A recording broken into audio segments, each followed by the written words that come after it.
The truth is we have no idea what's going to come of life, and we can do all the right things. We can help other people. We can help ourselves. We can be a supporting character in somebody else's journey, but we don't know where the journey is leading them to. All we can do is be where we are and walk alongside other people in their struggle and hope and pray that it changed something, that it did something beautiful. This is a little bit of a different video this week. You have somber Ari once again, and to that I sort of apologize, but I also don't, because it just happens to be my existence at the very moment.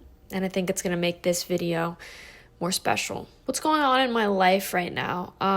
My best friend is moving to another state. Fortunately, she's going to be on the same coast, but she's now a plane ride away. My grandma took a pretty bad fall earlier this week and broke her hip, and that has been a whirlwind of emotions and all sorts of things that kind of get encompassed into that. And I've been having a little bit more of a struggle this week, just with some deeper emotional wounds that kind of got pressed inadvertently by a couple friends of mine, and a lot of heavy emotions this week, I guess. But we'll get into all of that in just a little bit. For right now, my name is Ari, and this is Ari's Overshares, the series in which I, your host Ari, overshare on all matters of the heart, the mind, and my life.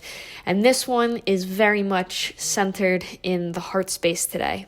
I want to tell you about my friend, my acquaintance, Molly. I'm not going to say her last name out of privacy considerations for her and honestly for myself. I want to share a story about loss, about love, about investing time and energy into people, and ultimately the lesson that this life, no matter how hard we try to optimize and heal and grow and do our very best, the reality is the world is in some ways, very random place, and a lot of things happen that are out of our control fundamentally. And so let me just dive in and it'll all start to make sense. So I had an acquaintance in high school. Her name was Molly. We were not close remotely. We were in totally different social circles.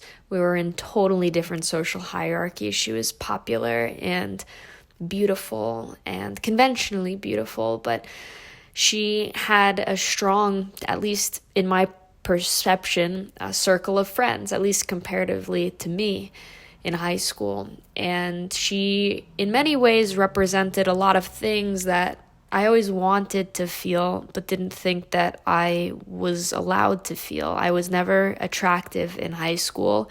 I was pretty insecure. I was pretty anxious. I had no idea who I was.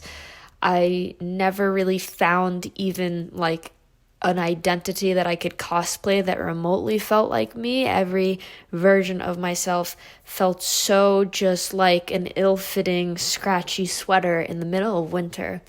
And this woman was, to me, a reflection of all the things that I aimed to embody, at least in a surface level way, at some point in my life. Now, Molly and I shared a class in my junior year of high school. It was humanities, which is my favorite subject of all time. And she sat next to me, and I had, at the time, a book of poetry on my desk.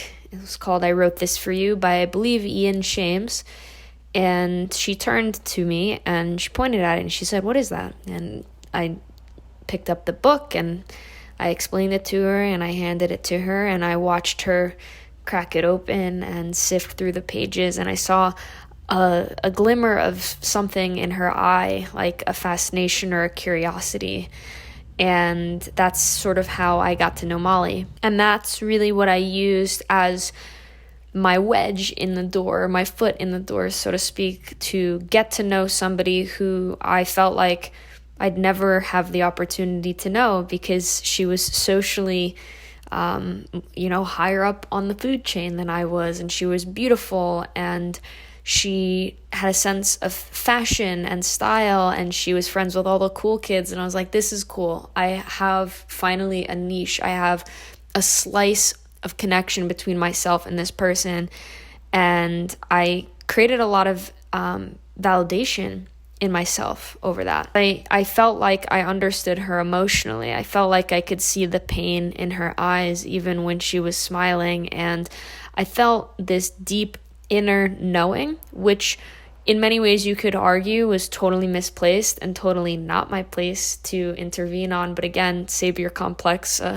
crippling, insecure young Ariana who had no idea how to make herself feel seen or validated or of need in the world, if not by using at least one or two of these sorts of examples with people. She ended up going to a boarding school or a rehab for the issues that she was facing, which I still to this day don't really know that well. I don't know them well enough to sit here on a camera at least and tell you what they were. But she left and I never got my book back, and it created this sort of opened emotional wound for me where I was like, wait, I want to help you. Where are you? And why didn't we get to become closer friends before you left? And there's so much curiosity and allure in mystery.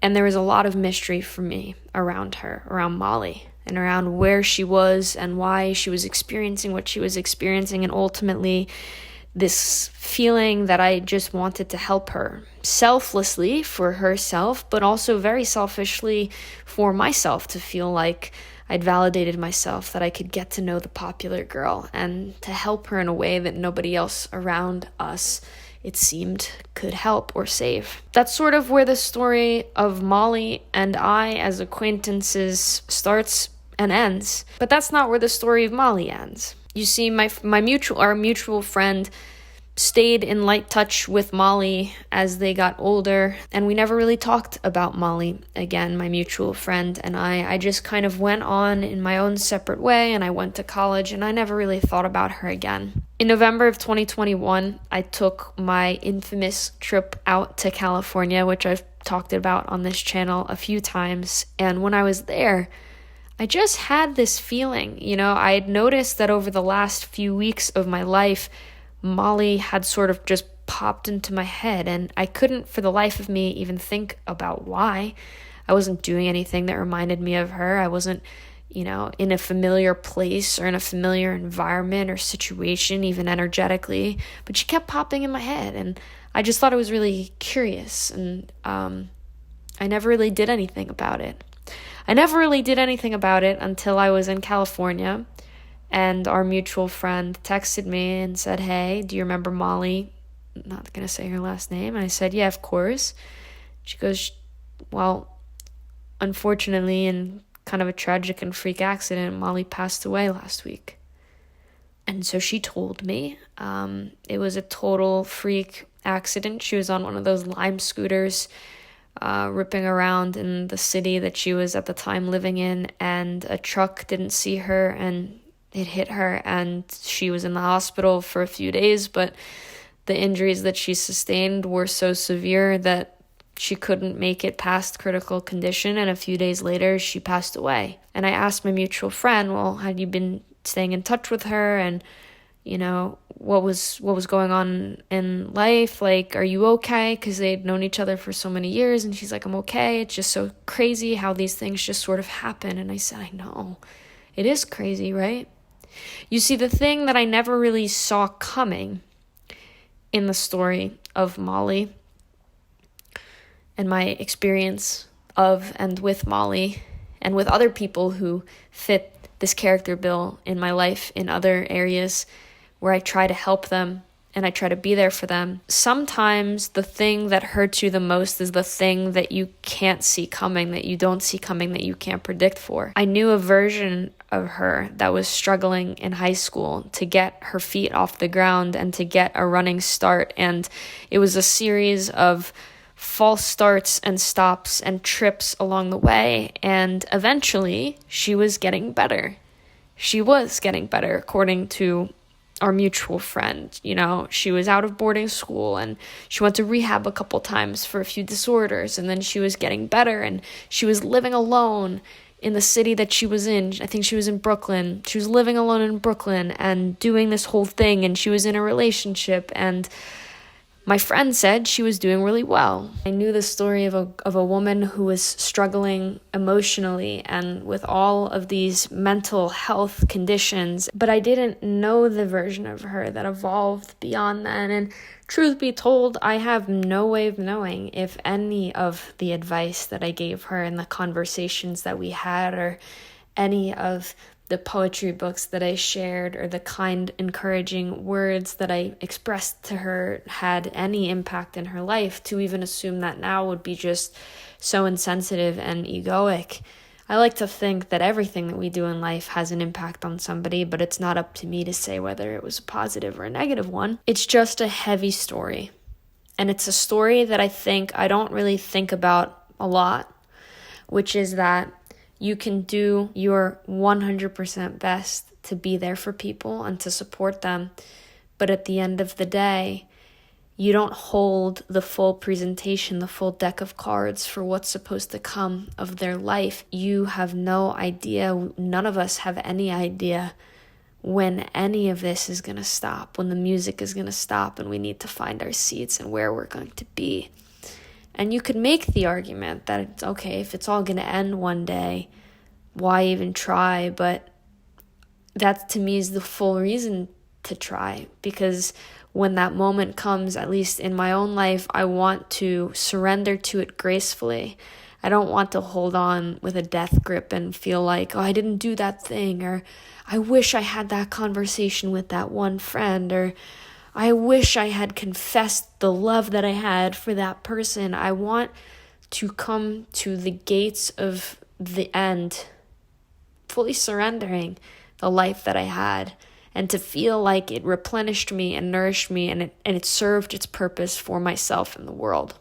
But the truth is, we have no idea what's going to come of life, and we can do all the right things. We can help other people. We can help ourselves. We can be a supporting character in somebody else's journey, but we don't know where the journey is leading them to. All we can do is be where we are and walk alongside other people in their struggle and hope and pray that it changed something, that it did something beautiful. Of all the ways that I would have imagined Molly's life going, I never would have imagined that it would have been some totally freak and unpredictable accident, like most of my other friends who have struggled with addiction or abuse or disorders of any kind. You know, there are people who I could think of right now who I'd think, oh, that's totally how they'd go, or I could totally see that being highly probable or potentially how things go in life. You know, someone's going to relapse, or, ooh, you know, they're going to go a little too far. They're going to push the line a little too far. But you never see this kind of stuff coming. And part of the reason why it weighed so heavy on me was sort of this juxtaposition between the heaviness of all of the things that she'd carried and the way that she had a hero's journey to the other side of them, where she had healed a lot of the things that she had to go through and that she'd endured. And she got to, at least according to the presentation of her life and you know, the way that she was living with a significant other and a job and independently and doing something that, you know, my mutual friend said that she liked to do. It's almost like you want to say that that's where the story ends. That's where the hero's journey was successful. And then lo and behold, something like this comes out of nowhere, and you just never know when this stuff is going to happen, you know? There's such a beauty in the way that she had her hero's journey and was able to overcome a lot of those challenges. But then it leaves you with that heaviness where it's like, but that's the way that things end at the end of the day. Like, it's just, you think that you've done it, you think that you've summited the mountain, you think that you've gotten over the things that are challenging, and then boom, just like that, sometimes life can end. We try and we do our best, and I'll be the first person to tell you, as somebody who makes these YouTube videos and shares my life so vulnerably and openly and so publicly, I think that I'm doing the right things, but the right things are always a moving target, and you're never really going to know if you're aiming head on, bullseye, or you're doing the right things. All we can do is just try to be happy with the choices that we're making, and to not put too much attachment into our efforts on an internal level or external level with other people who we try to help or save. You can't save anyone. You can only save yourself. And I will just try to do my best to be okay with that, to be okay with the reality that I don't know what's going to happen tomorrow or 5 minutes from now when I step out this door. But right now I'm okay. And that's a lot better than most people can say. And if I keep showing up and keep trying, I have to believe, I choose to believe that all of that effort has impact, has value, and not a shred of it will ever be wasted. I'm not God. I don't know what's going to happen to anybody. But I know the kinds of feelings that I am willing to live with and willing to endure. And for me, the easiest ones are the ones where I get to look back and be like, that's such an unfortunate and tragic end to Molly's story, but I'm almost even prouder that I had a hand in that journey, that I walked alongside her, if even for just a short blip of her life. And I left that person, hopefully, with a feeling that connection is not some unattainable thing, and that you're not alone, and that if you're just willing to look around and make eye contact with somebody and ask them what book they're reading, you might learn a thing or two about them that you wouldn't have ordinarily seen. Thank you for sharing this space with me. I love you endlessly, truly, from the bottom of my heart. And I'll see you next week. Bye.